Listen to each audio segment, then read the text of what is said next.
Hello, I'm Karl Wells. To say that today's guest is multi-talented is an understatement. He's one of Canada's foremost visual artists in pen and ink drawing. He is a poet with 8 published volumes to his credit. He's also a musician who has at least 3 recordings on the market. So yes, he's a very talented man, and I'm very happy that he was able to take the time to be with us today on the program. It's my pleasure to welcome Mr. Boyd Chubbs. Thank you, Karl. It's great to see you again, Boyd. You too. Now, you are from Lansinclair, Strait of Belle Isle, Labrador. Yes. And there's a story connected with, you were born in 1955. Yes. But you were almost born on the Atlantic Ocean in boat. Tell that story. In a massive storm. Well, in 1955, the government started work on the road. So from Lansinclair to Forto be the first part of it.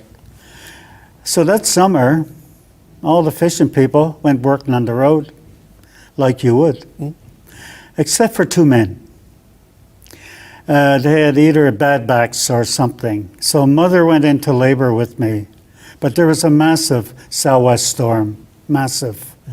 But they got her in the boat, managed to get her around the reef. How they did it, nobody knows, really. But everyone survived. But I know that's where the water comes from for me. Absolutely.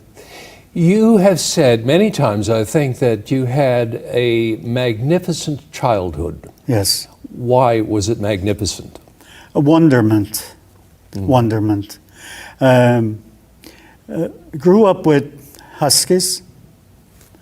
Grew up certainly fishing.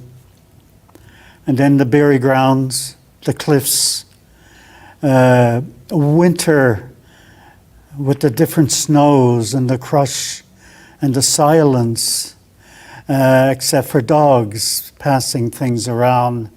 I put all of that in a poem one time called Beneath the Dust and Stars. It says, lying on my back on Christmas Eve with the stars on your shoulders, you know, and except for huskies or the crunch of snow, or people going to church, where I would have to go as well, mother being the organist. Just lying there and taking all of that in. It was a distillation of all of the imagery that has, to this day, sustained me. It was a remarkable way to grow up. And then strangers started to come. In 1966, Smallwood declared come home year. So there was a ferry boat on the Straits of Belle Isle. So I was 9 years old. I could still see this dust-covered Volkswagen down on the wharf. And whenever there was a stranger, I ran to them every time. I went down to the wharf, and there was a man with a nice white beard, although he wasn't old, playing guitar. But he wasn't doing this to the guitar like most people were home. He was doing this, playing sounds I had never heard. And I ran back up and I said to mother, I said, can he come up to the house? And there was a lady with him. She said, there's plenty of food, sure. It's summertime. And he did. And it's those kinds of things which emphasize everything that instinctively I knew, but consciously didn't know, that I grew up in absolute wonderment. And still I am. So it was the images, the sounds, and even the, I guess, the aromas of summertime. And the berry grounds, you know, going, because you had to pick berries. You had to have jam. You had to have a garden, you know. People had to hunt, fish. And all of those things, of course, to me were pure drama. Your dad, Gordon, was a fisherman. Yes. Now, I'm assuming, like most Outport children whose dads are fishermen, you would have spent quite a bit of time out in boat with him. Yes. And the brothers. And with father was, he became, without planning, sort of a scribe. When government literature first came into the mail, there was a lot still of illiteracy. And somehow father started to be this scribe, the scrivener, this liaison, writing letters, answering letters, For people. doing income tax for the people. And he did it, and without fuss, without saying. And then in Fortle there was Mr. Will Hancock. In Lancelot there was Mr. O'Brien. The people that did this without consciously saying it. Incredible stuff.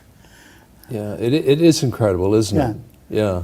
I know a lady in Gambo who was doing people's income tax right up through her 90s. There you go. It's amazing, isn't it? Yeah. Father did too. He was out by 5 cents one time. Which sort of hurt him a bit. Yeah, yeah. If you're out by 5 cents, that's too much. Speaking of your father, Gordon, in 1985, you went back to L'Anse-aux-Clercs and spent a year there. Yes. Much of it spent alone with your father out in the woods Yes. with the buck saw and the axe. Gorgeous time. Wonderful memories for you, I imagine. Yeah, father loved a good wood pile.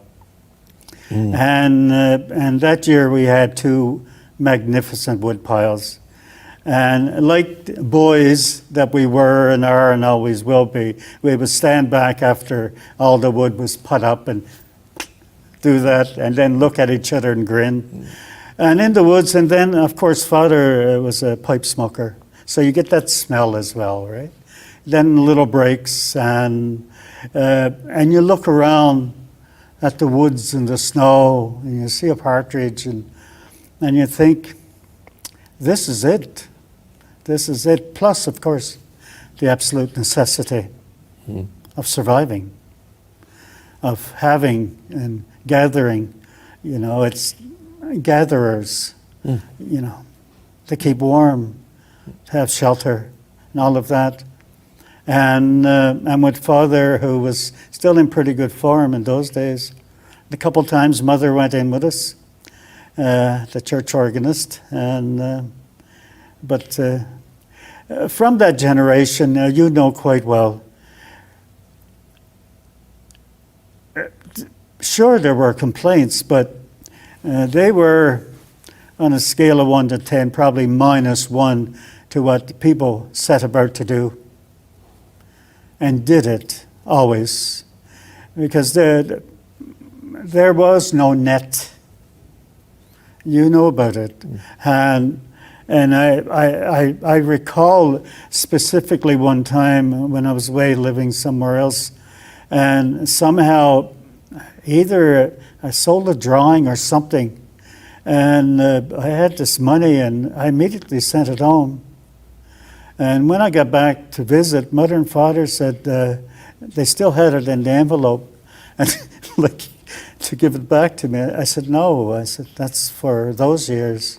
And I said, because still, you know, you're surviving and hopefully celebrating. Boyd, which came first? Was it the drawing, the poetry, the music, or did it all kind of go together at the same time? The written word first. I would write little things to mother and make a card for her for an occasion, even when I was very small. And I can't remember not drawing, because that's my late older brother Eric was a great influence in many ways. He would take my hand, or we'd go over the hills, and he said, okay, he said, draw a tree, but I would try to draw all the trees Not that there were many trees on the coast of Labrador. You had to go back a ways. These days there are, remarkably so. But I would try. He said, no. He said, first, draw one tree. He said, that's your forest.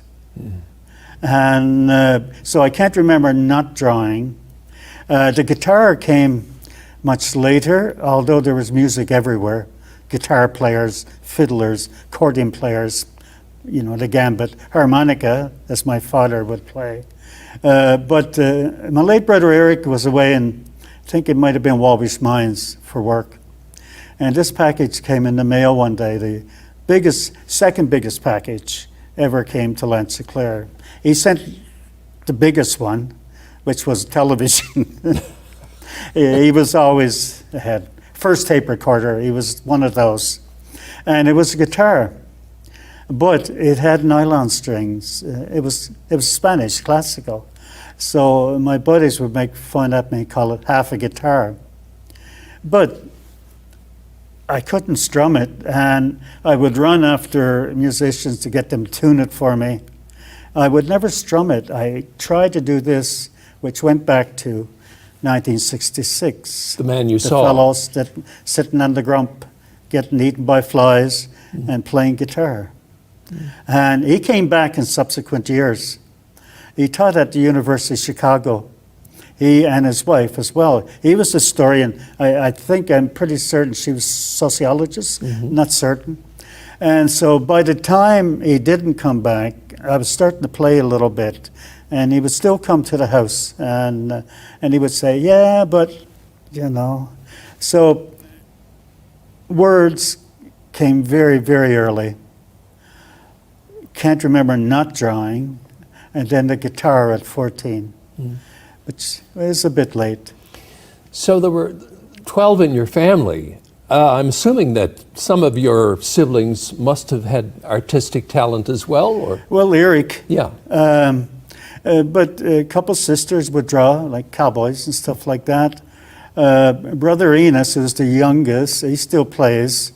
But so mother, church organist, and father, we would go to sleep and we'd hear harmonica, especially in the winter time, when everyone was either in the house for 3 days because of a storm or just tired from gathering wood and whatever. So there were always musical sounds around. But that part of the coast, where do you go in our province without music? Nowhere. No, it's not possible. It's everywhere. I think of the Moravians, and I remember hearing the brass band from Hopedale the first time, and thinking back to the 1770s when the missionaries came, and eventually those instruments came, and trying to get in my head some kind of relevance of an Inuk with a tuba, of the imagery of the Inuit people, traditional imagery of the hiak or the umak in your hand, and I remember saying to an itinerant minister one time who knew a bit about music and history and stuff like that. I said, this is an absolute revolution, but in what way? I said, who was revolutionized there? Was the Moravian missionaries or the Inuit people? But those sounds that came to Labrador and on the north coast changed a lot of things, brought possibilities, maybe some negative things, I would imagine as well. So the music from up Nain, well, certainly before then, of course, Hebron, Okok, and how that came down through, and it's fascinating stuff. I remember the first time I was on the South Coast, just on a tour for the schools and the Canada Council, and so the three things I always had with me, because if I was stuck, I always had the guitar. And in Grey River, so at the time, there were 12 students no one in grade 12, so you come down. So in the elementary grades were the bulk of them. So at the time, the music instruction was from Burgio through online. So that day, the teacher was ill or something. And so the principal of the school, he said, well, he said, well, everyone's free the next class, because he said there's no music. I said, well, I have my guitar. He said, would you mind? So I go into these little ones. And speaking of history of music, and you mentioned Johnny Cash earlier. So I played a couple things. First thing I played was Feuerlies, Beethoven. Da da da da da da da da da. Little fellow stood up. As the cat came back, sir. I said, really? He said, yeah. He said, would you mind playing it again? Oh, that's the cat came back. They had put lyrics to this? No, it's Feuerlies, Beethoven's, Okay. for his woman friend. Mm-hmm. And so then the little ones, and it was twin brothers. They said, would you mind if we would sing Johnny Cash songs? Because that's gospel. Mm. So yes, boy. So they sing Folsom Prison Blues. I said, okay. I said, can we try it again? So I had my guitar. The old Luther Perkins rhythm. And they were going, wow. And I'm thinking to myself, so these two boys, they're about 7 or so, right? They know all about music. They know everything they need to know. And here down in these places of very few people, there's music, there's poetry, there's drawing, young ones recording their music in Ramia School, and fascinating stuff. But I always think that they are experiencing the wonderment that I had, now in their own way. Mm-hmm. I want to talk to you about your visual art. Yes. And I remember being in Labrador, Northwest River once, and seeing a triptych that you had created several years ago, I guess. Yes. Had a wonderful title. Was it Up in the North the Land is Singing, or something like that? Away to the North. Away to the North. The landscape is singing. The landscape is singing. Yes. Yeah, marvelous, marvelous title. But that piece really took my breath away. Would you describe it and kind of vocalize what you're saying in that piece? That was a public commission, permanent piece for the Interpretation Centre in Numbers River. So myself, Gilbert Hay, the carver from Nain, had a piece, and Pat Nook from Chechi, he had a mural piece. Her Majesty unveiled the 3 pieces. Mm-hmm. That was 97. It took me 6 months. And we had a little apartment, and it was around the wall in the corner for 6 months, day and night. So when I was asked or considered, and the coordinator, he said, well, if you were to do this, because they wanted a drawing, what would the size be in it? This was at a meeting. I said, 3.5 feet by 18 feet. Didn't even think about it until after. And what would the content be? So I did up a little maquette, the usual. I said, this raven is a musician, a poet, and a carver of landscapes. And this raven will travel from Lanceclair up through Nain, up through Hebron and Ocock, up to Cape Chidley, which is the farthest point north, carrying news of this landscape, singing. And so companion to that, I wrote a verse which was translated into the Innu language and Inuit languages. I was firm on that. And it talks about this landscape, what it is, what it's saying, how we will go, but it also records our passing and our passages. It witnesses everything that we do. It can see us. It can see us. And those who celebrate in return will be recognized. And that raven is part male, part female. I drew that raven. I've drawn ravens, and I continue to, and crows. But that raven, I basically drew with my eyes closed. The other thing about it is that seascape that's off what we call Square Cove, where there are many shipwrecks. There are still 2 tanks there. We call it the Little Bank there, where I would fish with my father and brothers. That's the other tangible part of it.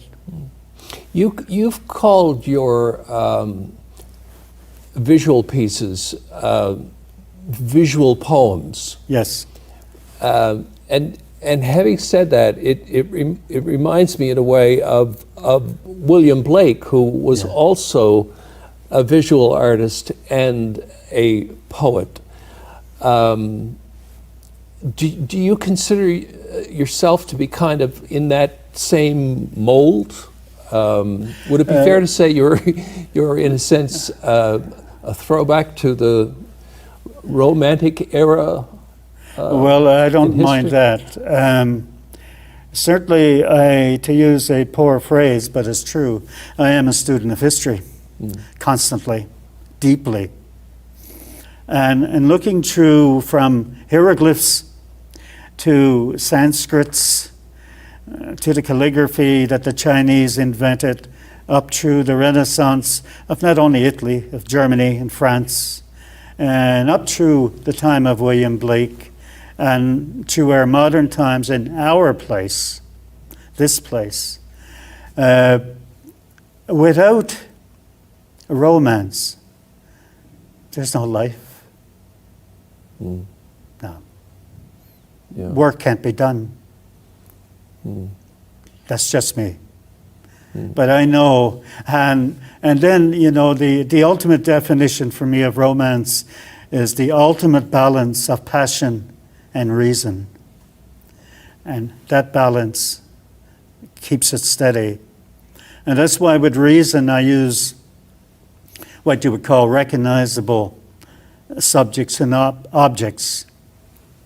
The passion is out there combined in those visual poems. Like the work I'm at right now called Canticles, Hymns of Praise. So there are different kinds of funerals. The ritual of celebrating a life. So there's crows celebrating their dead, while there are humans carrying caskets off, and it's a beautiful scene of the balance of passion and reason.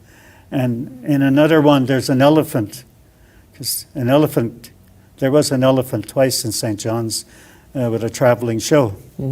Burnham Bailey stripped down. And at the Arts and Culture Centre, I went to both shows because of Emmett Kelly Jr., the famous clown. And I saw this elephant coming out on stage and leaving the stage, and Emmett Kelly Jr. doing his thing, and I'm just there. And I remember an usher coming to me after the show and saying, you have to leave now. And I looked around, I was the only one there. Second show, same thing. So, that was 1974. So 3 months ago, I finished the drawing with this elephant in it. It stayed in there. It's much like the late Squires and Job. It stayed with him from the time reading the Bible around the table with his brothers and mother until 2015 when he completed the work, The Legend of Job. It stays there. It keeps working and working. You've drawn a lot of inspiration from the Bible as well. I mean, I picture there being one of those large Bibles in your home when you were growing up. Oh, of course, yeah. It truly is a wonderful piece of literature. Oh, isn't it? It's singular. Yeah. Well, I grew up, church going. Well, mother the organist, father dressed corpses for 32 years. It was all around. But when you grow up and the house is in the landwash, and the sea is coming, and the storms are coming. If you don't read the Bible, because that's the bulwark, I mean, that's the breakwater, right? And then, of course, you read the Bible and you say, oh, that's where it all came from, sort of. But I continue to study it, probably with a clearer mind than I used to, in a way, because it's obviously it's inspired work. There's no question, but it was done through centuries and added on, whatever. But I look at for instance, Michelangelo, when he was at the Sistine Chapel ceiling. There's the Bible. So for that work, he was committed to 4.5 years. Started off with a crew, got rid of them, and laid on his back, reading and working and imagining. It's one of the true books of the world. Yeah. Boyd, thanks so much for being on the program today. Thank It's been you. great seeing you again. I appreciate it. And that's it for this edition of our program. We'll see you again next time.